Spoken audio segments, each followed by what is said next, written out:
ഒരു ലക്ഷാധിപതിയുടെ ഭാര്യയാകുന്നതിൽ സുധയ്ക്ക് വിരോധമൊന്നുമില്ലല്ലോ. എനിക്ക് സന്തോഷമേ ഉള്ളൂ. പക്ഷെ രാജു എന്ത് ചെയ്യും?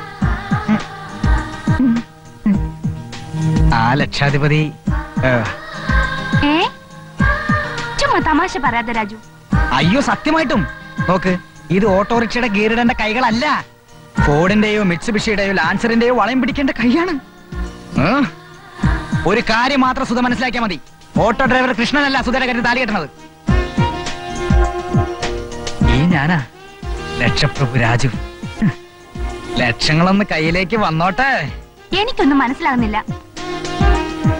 മനസ്സിലാക്കി തരാം. ഭാഗ്യം മൊബൈൽ ഫോണിന്റെ രൂപത്തിലാണ് അവതരിച്ചത്. മൊബൈൽ ഫോൺ എടുക്കുന്നവർക്കൊക്കെ ഇൻകം ടാക്സ് കൊടുക്കേണ്ടി വരുമെന്ന് വായിച്ചു. ലക്ഷങ്ങൾ സർക്കാർ ഇങ്ങോട്ട് തരുമെന്ന് ഞാൻ ഇപ്പോഴാണ് അറിയുന്നത്. ഇത് സർക്കാർ തരുന്നൊന്നുമല്ല. ഞങ്ങളിൽ ചില ഓട്ടോക്കാർക്ക് ലക്ഷപ്രഭു ആകാനുള്ള വഴി ബാബു തുറന്നു തന്നിരിക്കുക. അതെങ്ങനെ? ഒക്കെ രഹസ്യമാ. എല്ലാം വിശദമായി പിന്നെ പറയാം. ഒരു കാര്യം മാത്രം സുധ ഇപ്പൊ മനസ്സിലാക്കിയാൽ മതി. എന്നും ഓട്ടോ ഡ്രൈവറായി നടക്കാൻ വിധിക്കപ്പെട്ട ആ രാജു അല്ല സുധയുടെ കഴുത്തിൽ താലിയാർന്നത്. മറിച്ച് ഓട്ടോറിക്ഷ മാനുഫാക്ചറിംഗ് കമ്പനി മുതലാളിയും കോടീശ്വരമായി കൃഷ്ണനായിരിക്കും. പകൽ സ്വപ്നം ഫലിക്കില്ലെന്നാ പറയാ. അത് ശരിയാ, ഞാനും കേട്ടിട്ടുണ്ട്.